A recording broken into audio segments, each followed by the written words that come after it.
Nous sommes dans Luc chapitre 9, verset 29. C'est dans le livre de Luc. Chapitre 9, verset 29.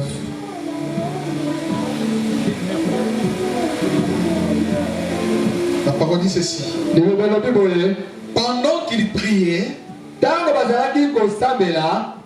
l'aspect de son visage changeant et son vêtement vint d'une éclatante blancheur.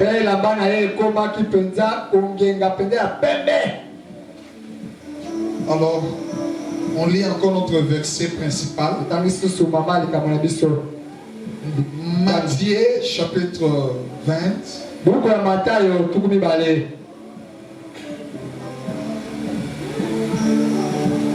Maintenant, Matthieu 25.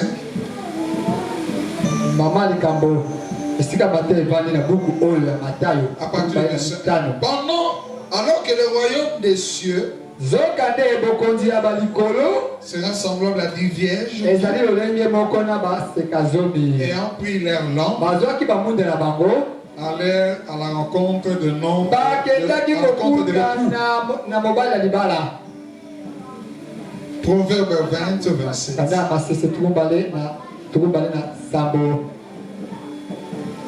Proverbe 20. Verset 27.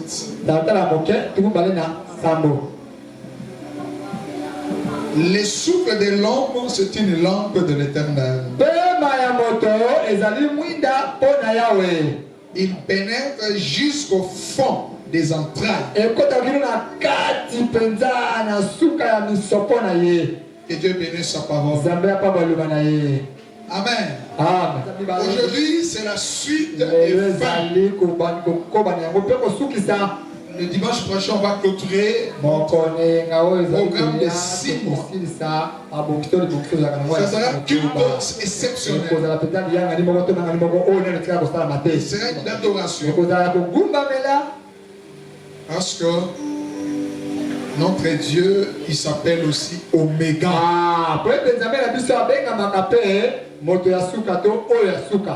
Cette sujet, Seigneur, nous voulons voir Jésus. Nous avons enseigné, je crois, 3 mois ou 2 mois et demi.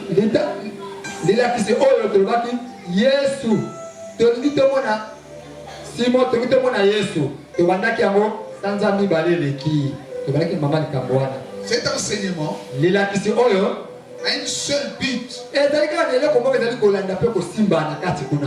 Comme Jésus avait tourné les regards vers l'église, parce que le temps d'Israël était terminé, où le Fils de l'homme sera glorifié. Quand le Fils de l'homme sera glorifié, tous les retourneront vers lui. C'est pour cela les Saint-Esprit glorifient seulement le nom de Jésus. Les Saint-Esprit glorifient le nom de Jésus. Amen. Alors le dimanche passé, on avait parlé comment nous devons entretenir la lampe de l'Éternel pour être toujours éclairés.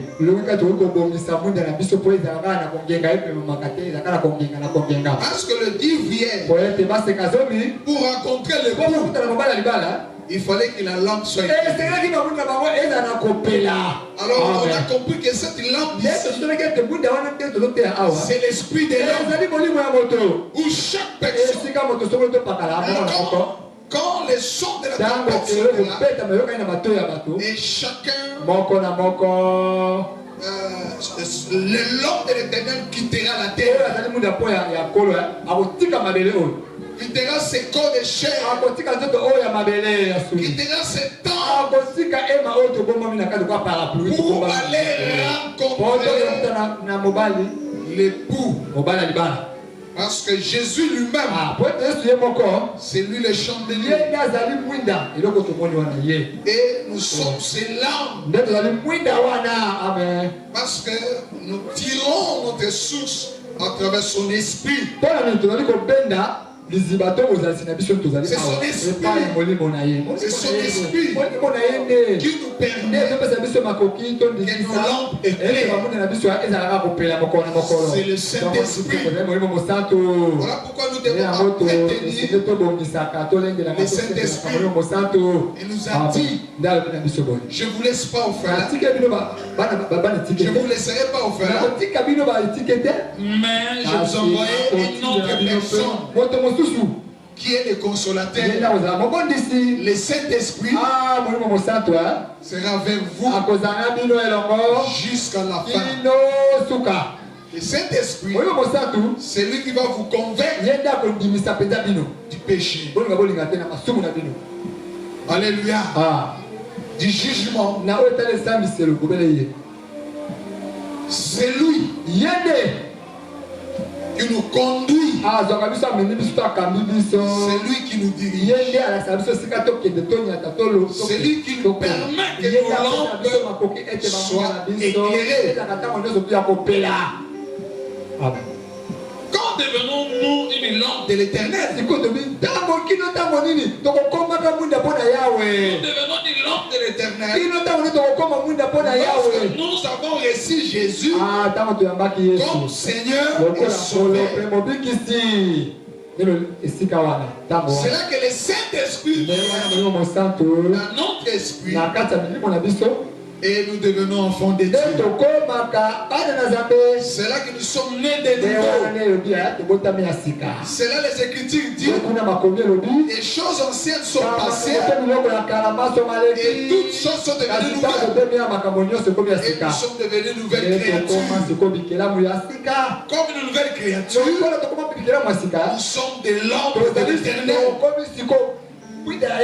Parce que nous avons l'huile, nous avons le Saint-Esprit. Et c'est le Saint-Esprit qui nous éclaire, qui nous permet d'éclairer.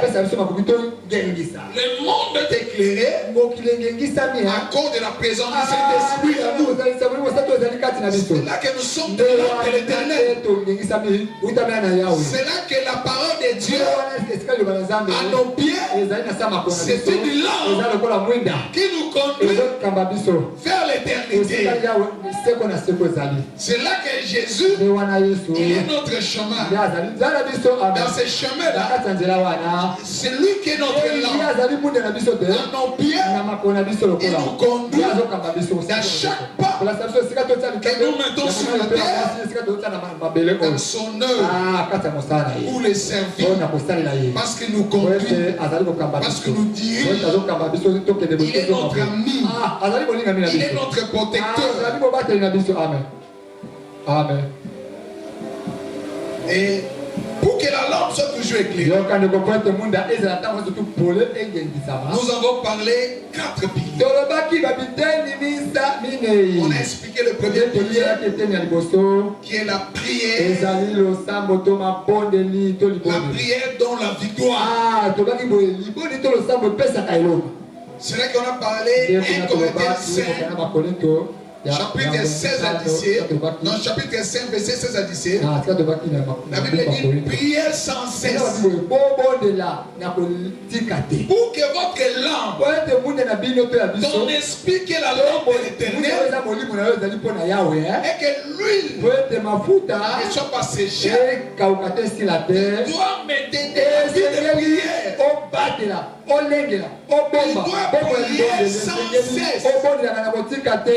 Ici, nous ne devons pas confondre le prière et prière sans cesse et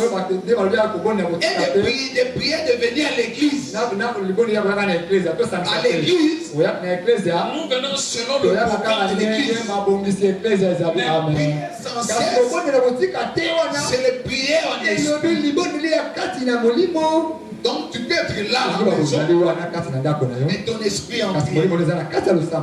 Tu marches dans les chemins, ton esprit en prière. C'est vrai que l'apôtre Paul nous a montré les deux dimensions de prière. Il y a les prières en esprit et les prières en intelligence. Les prières en esprit, nous prions à travers les langues inconnues, à travers les parler à langue. Donc tu peux être là, tu peux être là, tu pries à langue. Non pas criant. Pas besoin de prier. Parce que le prière en langue, c'est pour toi-même. C'est pour votre édification. Tu peux prier en langue sans que les gens t'écoutent. Tu peux prier aussi avec les gens sans que les gens t'écoutent. Tu peux être là. Tu pries dans ton âme. Tes pensées et en prière. Bien aimé dans le Seigneur, vous devez comprendre que tes pensées sont des paroles, sont des conversations. Tu es là, tu parles à personne, mais tu parles à ton âme. Tu peux inspirer les gens dans ton âme. Tu peux faire des mauvais plans pour quelqu'un à travers tes pensées. Tu peux pécher à travers tes pensées. Tu peux prier à travers tes pensées. Tu peux chanter à travers ton âme.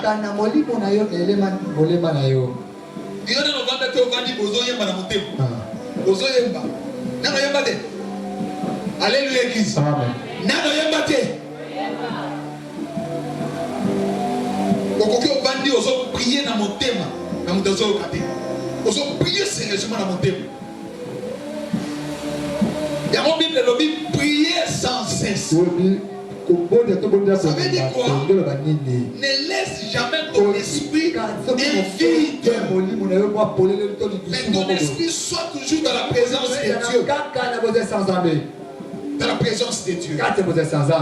C'est là le premier pilier. La prière donne la victoire. Un homme qui prie beaucoup, il marche dans la victoire.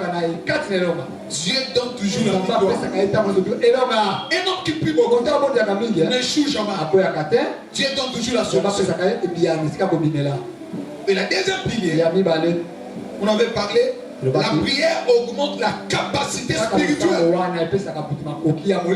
La capacité spirituelle dans ton esprit, qui est la lampe de l'Éternel.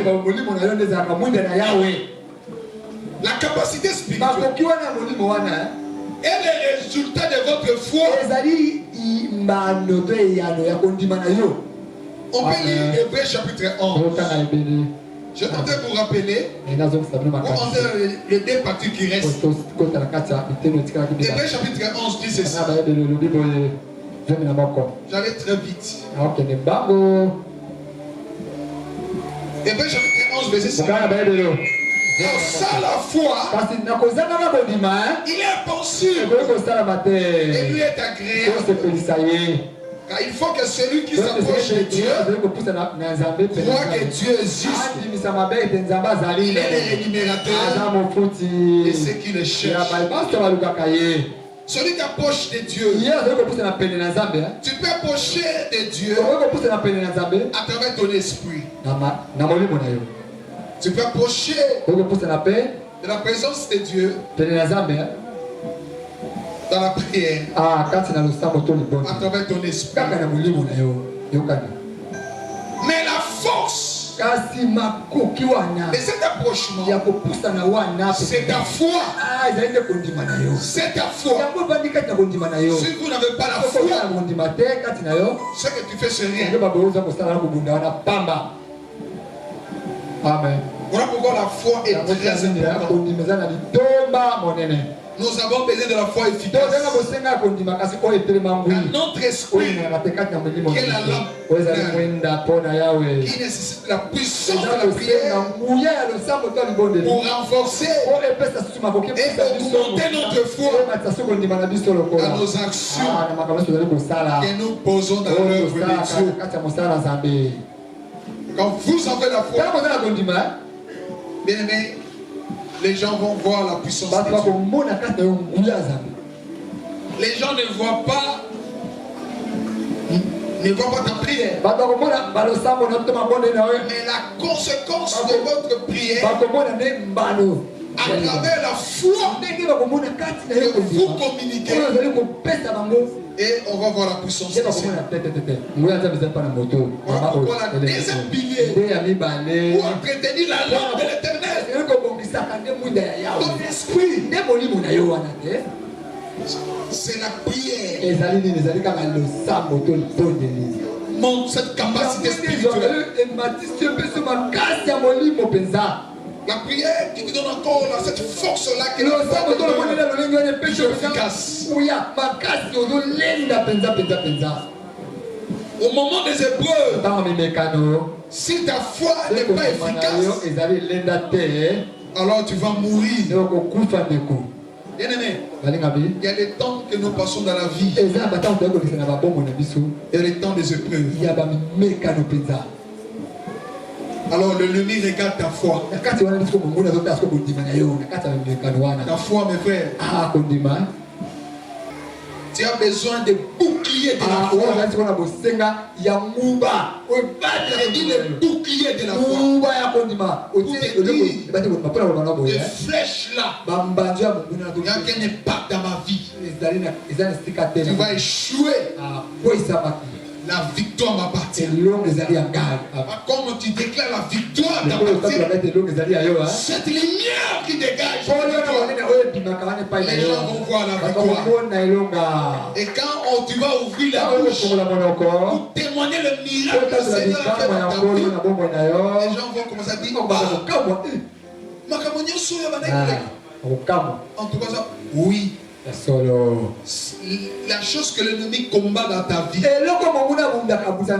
pour éteindre cette lumière en toi, ta foi. J'ai dit ta foi. Ta foi. Alors il faut avoir une foi efficace. La prière, il donne la puissance. Il donne la foi pour démontrer la puissance du Seigneur. Alléluia. Voilà pourquoi c'est lui qui ne prie pas. C'est difficile de résister dans le peuple. Je dis de résister dans le peuple. Si tu ne pries pas, tu laisses regarder les œuvres de Satan. Tu es tenté de voir. Alors tu vas donner l'accès à Satan pour détruire alors quand la lumière s'éteint, les soucis vont entrer en toi. Il y aura des soucis. Tu seras tourmenté dans ton âme. La tristesse entre toi. Et les œuvres de la chair vont se manifester. Et les maladies aussi vont profiter pour détruire. Voilà pourquoi tu as vu beaucoup de gens sont paralysés à cause de problèmes. Parce qu'il n'a pas supporté les problèmes. Et il avait beaucoup pensé. Il a piqué les crises. Et les gens qui sont morts directement. Il y a des gens même qui commençaient à souffrir d'hypertension. Il y a des gens qui ont tombé par le maladie de paralysie. C'est parce que l'ennemi est entré dans son âme. Et il a donné la lampe de l'Éternel. Et il a mis place aux œuvres de la chair. Parce que les épreuves sont les temps difficiles. Mais un enfant de Dieu qui est la lampe éclairée, qui porte l'huile, va supporter les épreuves. Et il va supporter les épreuves. Il va marcher dans la victoire. Est-ce que quelqu'un m'entend? Est-ce que tu peux acclamer le Saint-Esprit? Alléluia. Est-ce que tu peux donner gloire au Saint-Esprit? Dis gloire au Seigneur. Alors, ici dans le troisième pilier, cette capacité augmente.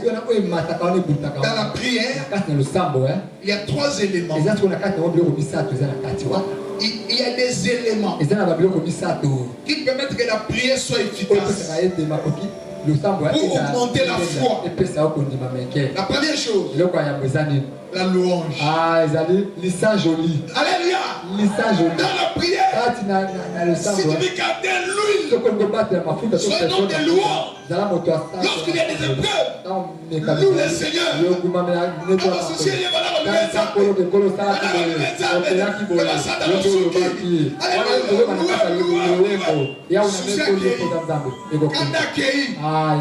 Alléluia.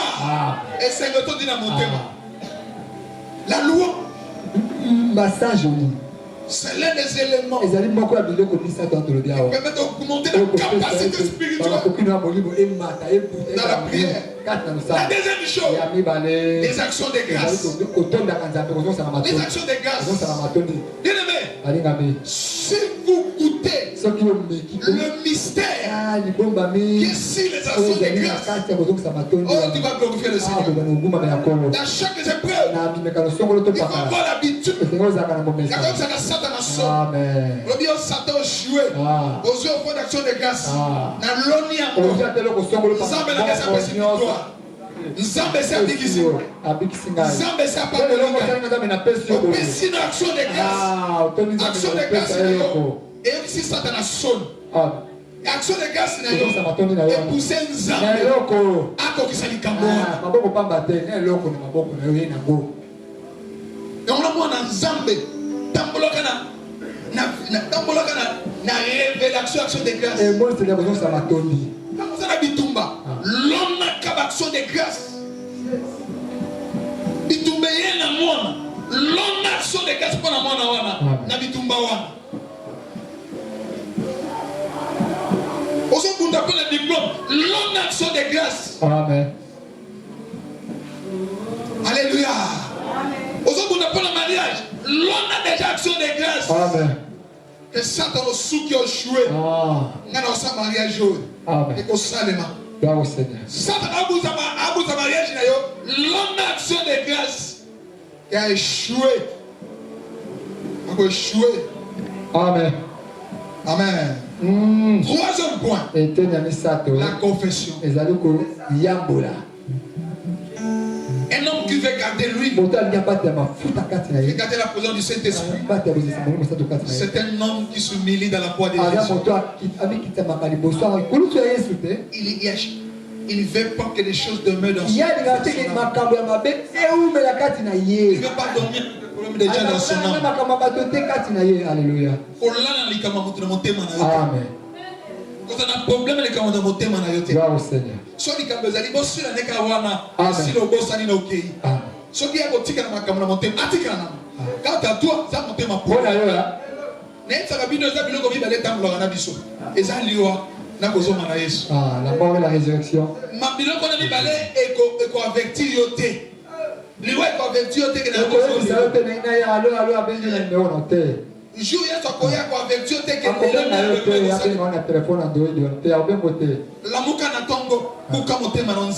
Amen.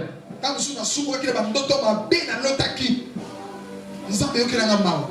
Mon lit mon angelo ti ba ndoto malamu te. Mon lit mon angelo tamboli, oloki ba ndoto ma be. Otambola ka tsika banye. Otambola ka bolumbu. Otambola ka na butu ona bito bundi. Ozokisi batu. Un homme akokitana na tongo binzambe yokelanga mawa. Mon lit mon angelo et tant que je malamu quand d'autres malamu que n'amon yo kela ngama celui mon lit mon âme vie n'a rien à ma bé yo kela ngama amen tu dois confesser c'est que il y a pas hérédité ils ont réclamé dans monde de sorcellerie dans monde d'échec dans monde d'humiliation dans monde de souffrance dans monde de blocage yo kela ngama ils ont yo kela ngama quand la molimo na ngana na shadow ouais kangi na bali ya famille oyo kangi na ngana makambo na zo lota mabe oza chose mauvaise esprit ya koyambole tambola na molimo ya kosali mabe osengi molimo simbala moko tala mutoyo osenga pardon ya facile na kati na amen okoko silika maintenant on comprendre que na tissé Saint-Esprit ozo to soani to bendani ena zomi na bani kimete so na saki ma beli bisaka na boto na problème na ça on so ya boy na yo problème ici mais l'essentiel au Seigneur bolimbis il y a besoin à commis qui t'a besoin de bolimbis pour prier ensemble et si amen ok au libre de qui amen alléluia ça va nous donner qui s'est tamonyoso. Vous avez un problème à battre. Vous avez un problématique à battre. Vous avez un dégât à battre. La séparation, c'est un dégât malade. Mais la séparation à candidater. Alléluia. Amen. Et le quatrième point, c'est l'intercession. Le sambo. Ça va plutôt bon de la capona battu pour la battu. Vous avez une intercession dans l'église. Vous allez intercesser au bon de la bonne amok. Vous allez intercesser au bon de la bonne pasteur. Vous allez intercesser au bon de la bonne mobile. Vous allez intercesser à Banana. Vous allez intercesser à l'église.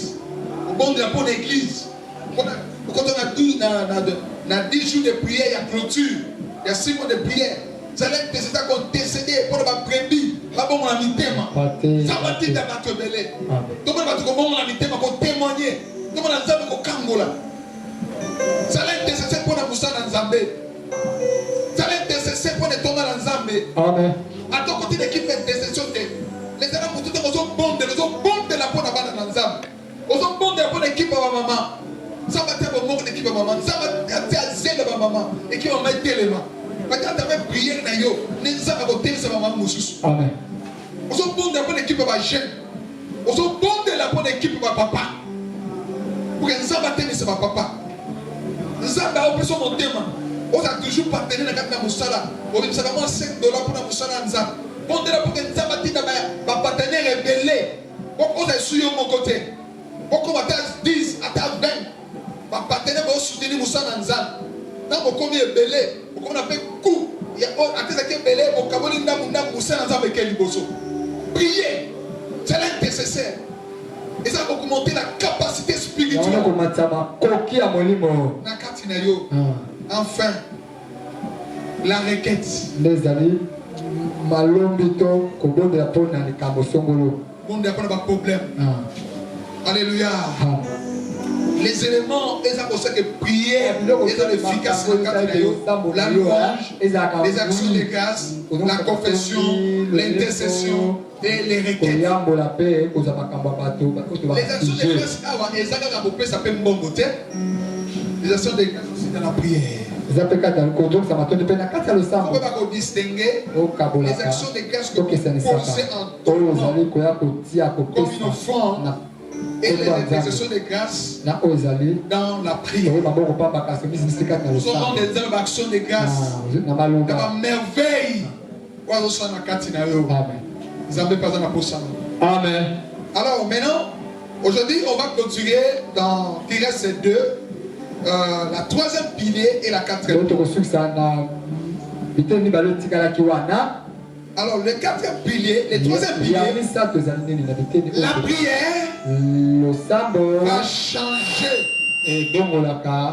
va changer ta vie à une autre personne. La prière va changer ta vie à une autre personne.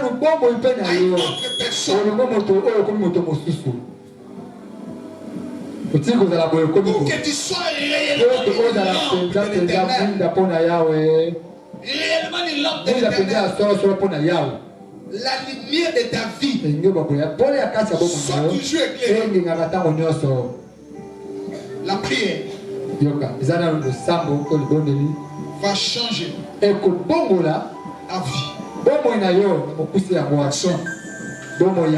À une autre personne. Le diable vient d'abord tuer la vie de prière. Si la personne ne prie plus, regarde de façon il parle. La foi, ça sera diminué. La soif de Dieu va diminuer. Il va plus attacher aux choses du monde. Au lieu de chercher Dieu.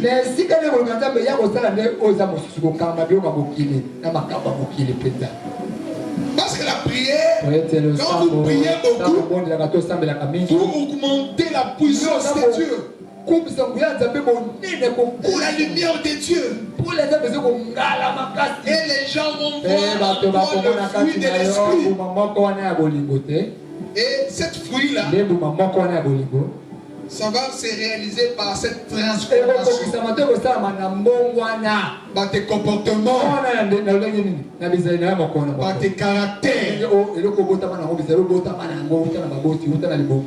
Et ça n'a pas jamais remarqué. Ce qu'on remarque, au salaire remarque au bébé. Jamais.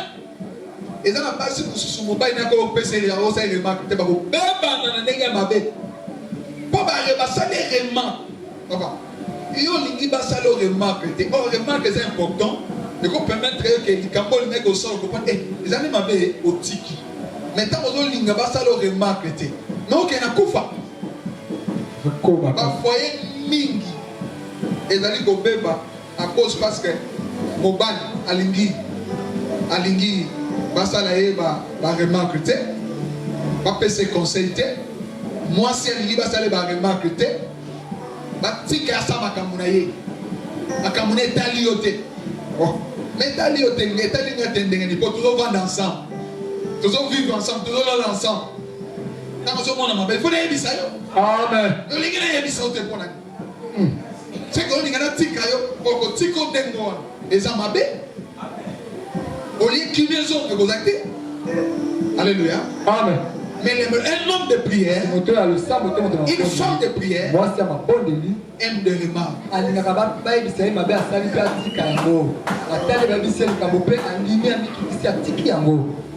Quand le feu des remarques, lui il va plairer dans la prière. Il va plairer le Saint-Esprit de faire sortir dans ce poubelle.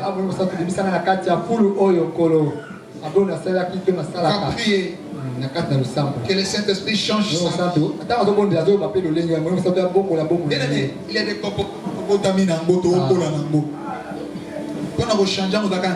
Amen. Amen.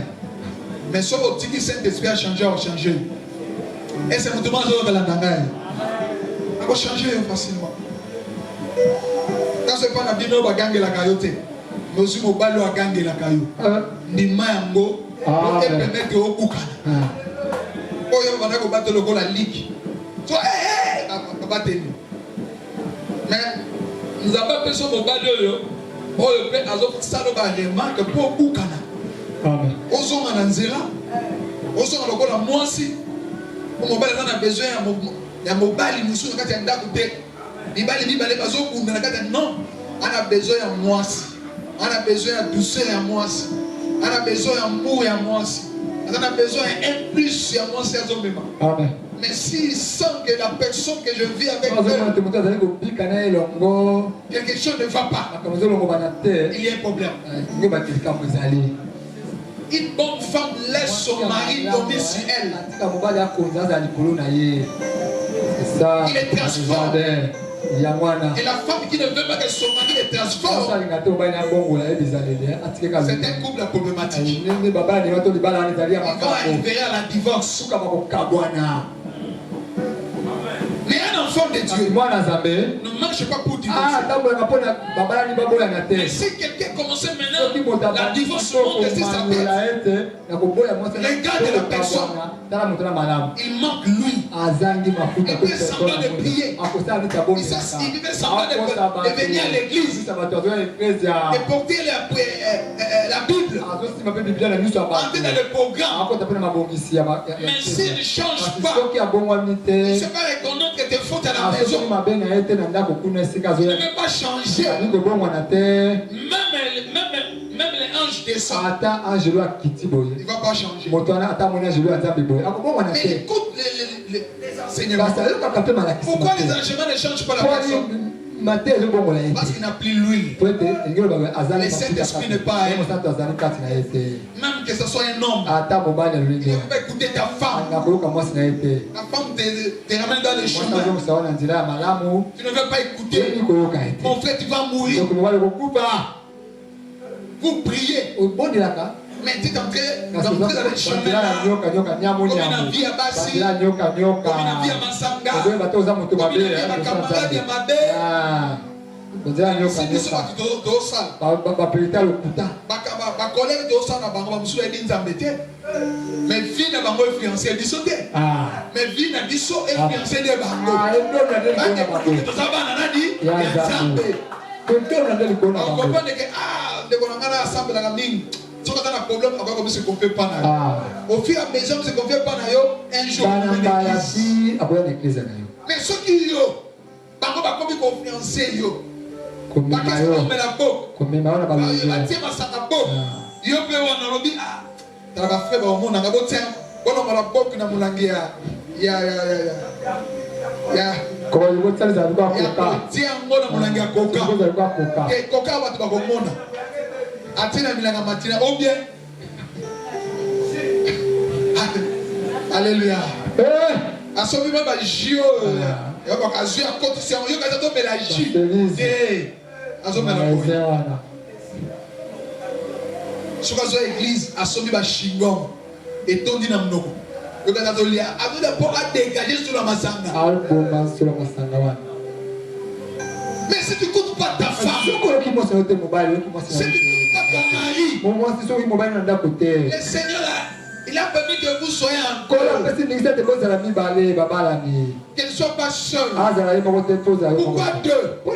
S'il est temps, l'autre remonte. Mais pour remonter, soyez humble. Écoutez ta femme. Écoutez ton homme.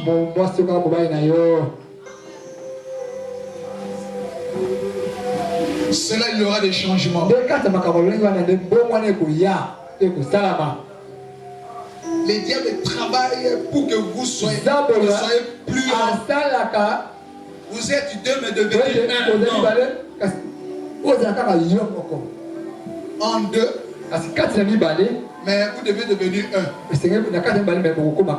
Alors les diables ne peuvent même pas que vous deveniez un. Vous êtes toujours en deux séparés. Quand vous serez séparés, il va permettre de travailler l'autre. La prière change la vie. La prière change les situations. La prière change les circonstances. La prière peut emmener quelqu'un dans la pauvreté et à la richesse. La prière peut changer toute ta vie. Te ramener dans la d'enlever dans le milieu de la pauvreté.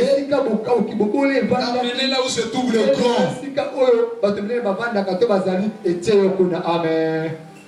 La prière qui garde l'huile, qui donne la foi, qui nous donne la capacité de démontrer la puissance du Seigneur. Et cette capacité-là change nos vies, change nos vies, change nos vies. Si le diable enlève la prière, bien aimé, comme mon koufi na molimo.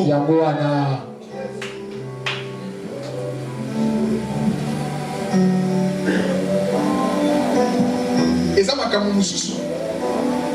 Pour ton molimo, on va la carrière, parce que couple ont un problème. Au lobby, on comprend qu'ils ont un problème. On dit qu'on soutient pas au 5 euros. À mon monde. Ngai soki na ye ko vite ba yeba ko yeba ke couple za problème na lobaka ka ya mwasi to ya mobali. Amen. Alléluia. Na ko mona na façon bozo ya église. Alléluia. Alléluia. Ah. Alléluia. Amen. Ça va comme sou d'abord expliquer oté. Peut-être avant attendre pour expliquer oté. Mais esprit et discernement dans Katina yo et vous comprendre que mon frère doit passer par temps difficile. Non, on le cas sentir dans Katina yo. On le cas sentir dans Katina yo. On t'a expliqué le problème n'a été. Mais au côté il n'est qu'à boire, au solo li, on comprend que nous devons passer par temps difficile.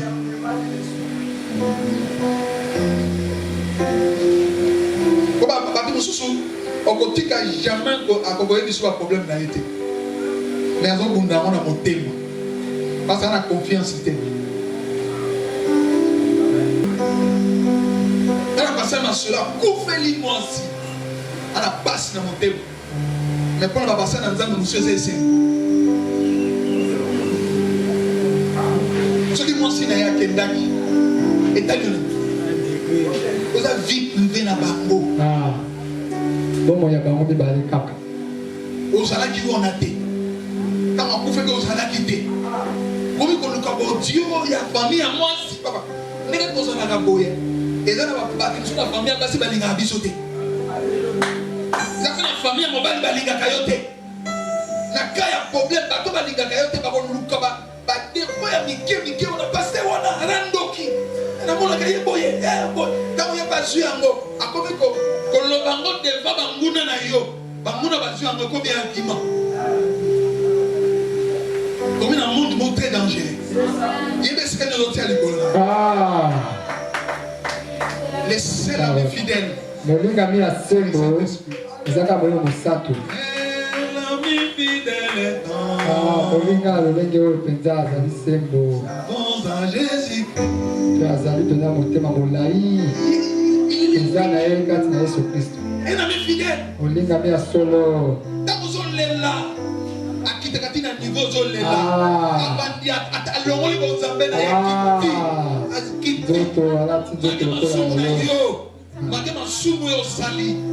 Nengo mikiti soyoki o yamboli akiti. Azu ya lobi non, mets-toi debout, ma fille. Mon fils, mets-toi debout. Je suis avec toi. Je te rends pour toi. Tu es la dolonaïe. Comme qu'on berce, ils donnent la paix, la joie. Continuez. On t'aide pas pour ce soir, donc restez là.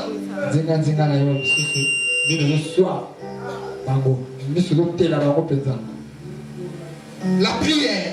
Le sabbat change nos vies. Et bon, ça rappelle ma bonne change les épreuves.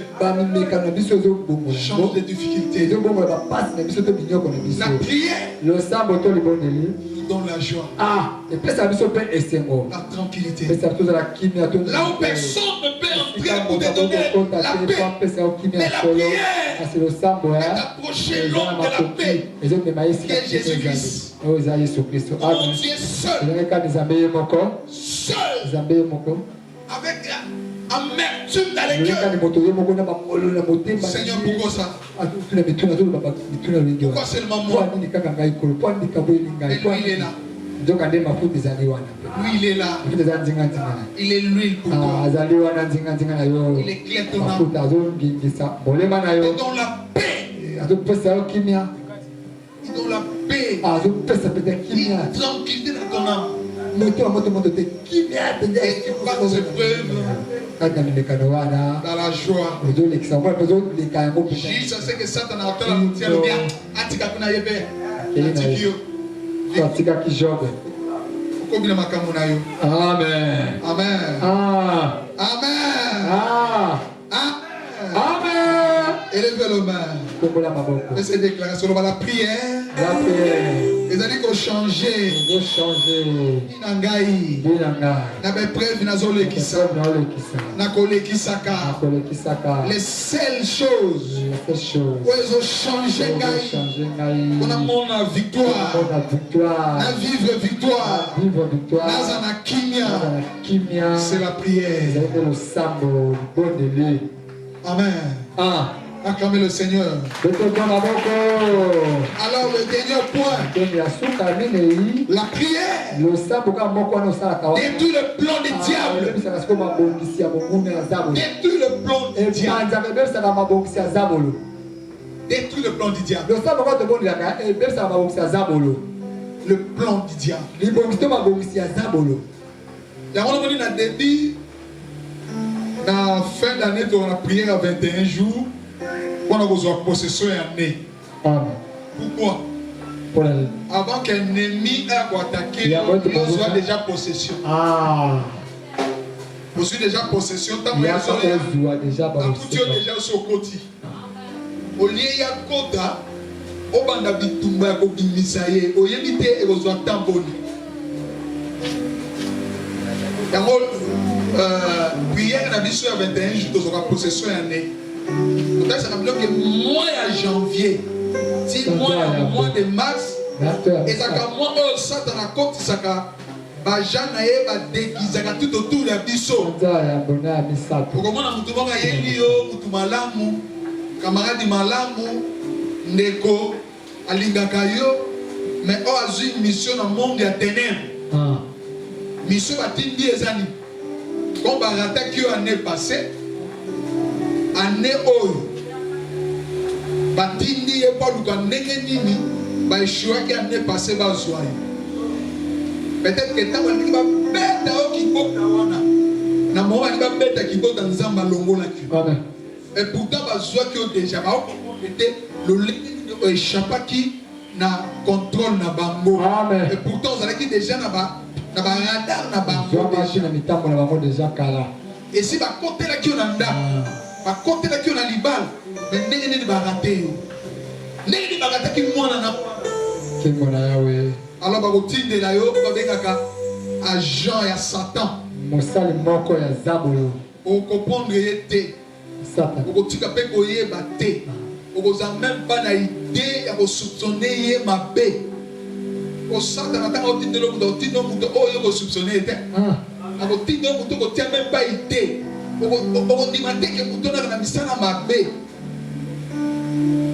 C'est un homme gentil. Une femme gentille. Il est prêt à demander la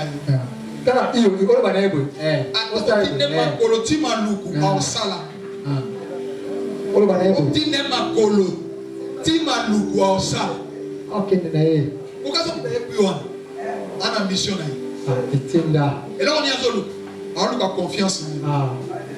Obenda yeti au côté na motema kama à côté na motema na zu place à bien. Si ko tama aux skolo. Likonga.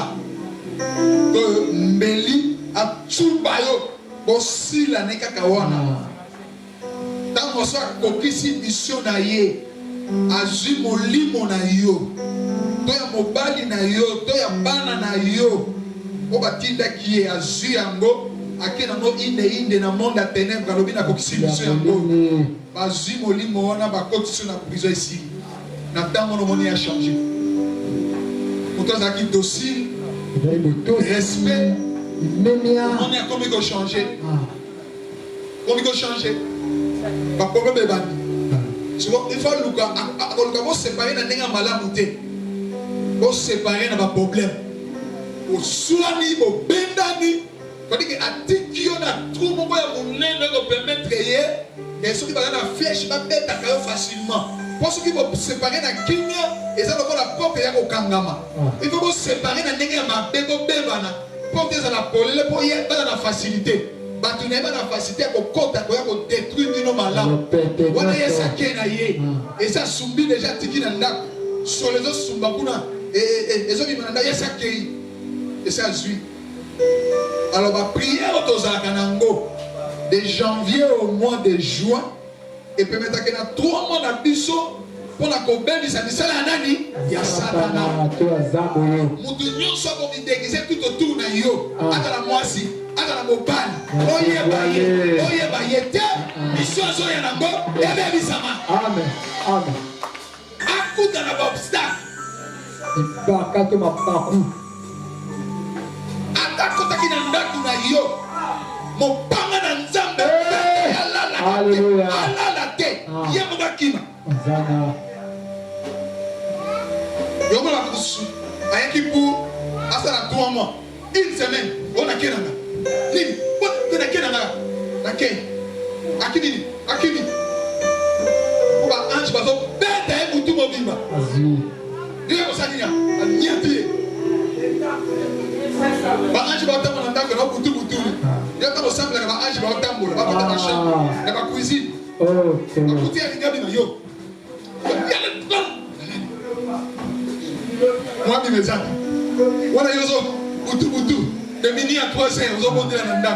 Viens-moi, je me dis, comme minuit, porte quand même. Abimanani, oui, je n'ai minuit sur Kangi porte. Il y a mon lit. Moi, je me dis, parce que Ange va quitter.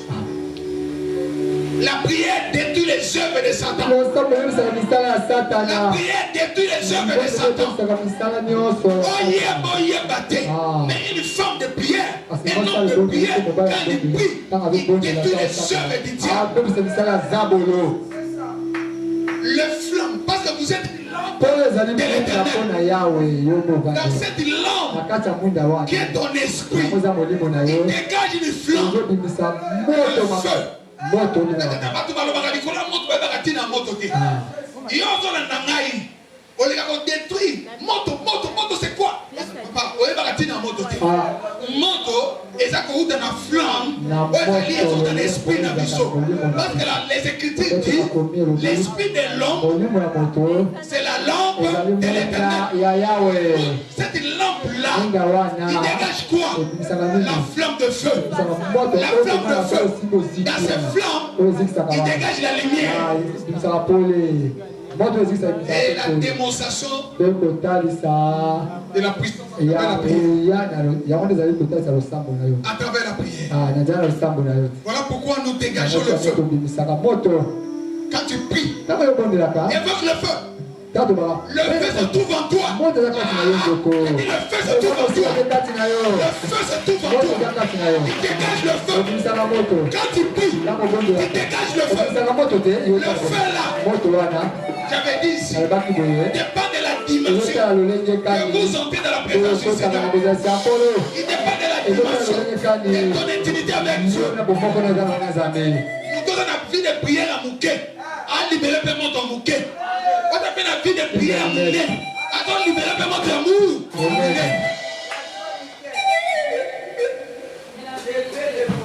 Yo semble la ganayote. Yo prière n'est pas prière à Mouké. Vous allez bougie. Vous allez bougie. Mais on va nous dire que va s'arrêter à yo. Va nous dire que le papa va s'arrêter à yo. Alinga bimaye. Au nom de Jésus, attends. Quoi? Tu vois de Jésus? Ah, comment? Abobi munda. Bougie. Olali. Abobi munda na wana olali pongi. Quand on va dire au nom de Jésus, va bien. Mais non, au nom de Jésus, on va te munda na bouquet. Munda na bouquet au pas on a baillé. Yo, regarde. Balani sur pongi. Olani malamoko. Bango ba ke ko lokana bango. Ba loki ba ine 2 3 Quand on va 6 mission na bango. Na ba 3 ba zongi. Na ba 4 surtout. 4 Ah, Ok, on a prié ici. Bon. On l'a qui vient? On prie qui est? On a Yokalitoli. Batiola yo. Ah. J'ai dit batiola yo. Batiola, on a besoin de ma sou, moi. Attends, comme il connaît un côté, on semble sous bien terre. On se caillou. Et ça va prier à Moussou de Golangaï. Et ça va prier à Moussou. Et ça va quoi la citerne. Citerne essence. Ce qui est payé, c'est un homme. Et ce pas. Et c'est un environnement surtout dans la 14 années. Au comme un makala. Au comme un makala. Et ça va te mousser sur ma fou quand même. Oh, nom de Jésus. C'est le fou moi. Fréquence, il y a ici, qu'est-ce que vous avez dit? Bah, tu n'y as pas contact dans le monde spirituel et Katani. Comment vous avez compris pour me quitter? Alléluia. Moi, je vais aller sur le ciel et sur le ciel. Pour mon besoin de libérer le ciel. Bah, on va faire contour mon sika. Pour ma zonga. Et sika va aller. À côté de qui? Mais il y a son gars qui va mettre tout mon sika. Pour son rapport qui m'a monté au dégagé. Amen. Il va te la dire aussi si prier. On l'a lu. Tu veux y aller au zonga. Au bébé, c'est pas un quartier. On l'ingondé. Église n'est pas au l'ingondé. Et ça va quoi là? Satan a zon Luka. Bien aimé. Na sommet en Mboko. Nous avons bâti le monde. Et Satan a zon Luka. Pour abébisa, taille à moi dans. Alors, côté sous double été pour nous double ça mandat au sein dans. Mandat président, c'est nous les chrétiens que nous le soutenons. Amen. Alors, tant que zon Luka, aussi basique force à Moussana, mon Mboko Zali, Bananzam. Ah, voilà, on peut permettre à monter. On va pas permettre ça. Amen. Amen. Mais nous combattons de la vie.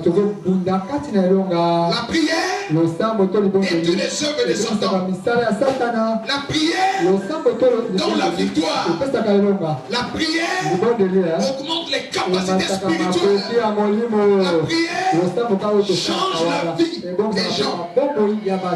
Pour éclairer la langue de l'esprit de l'homme. Ici, je clôture notre enseignement. On est arrivé jusqu'à la 13e partie. Je clôture ici. Vous êtes une lampe de l'éternel. Tu crois que vous êtes une lampe de l'éternel? Vous êtes une lampe de l'éternel. Amen. Il est bon de louer Dieu, alléluia. Il est bon de louer Dieu. Il est bon de louer Dieu, alléluia. Il est bon de célébrer. Il est bon de célébrer.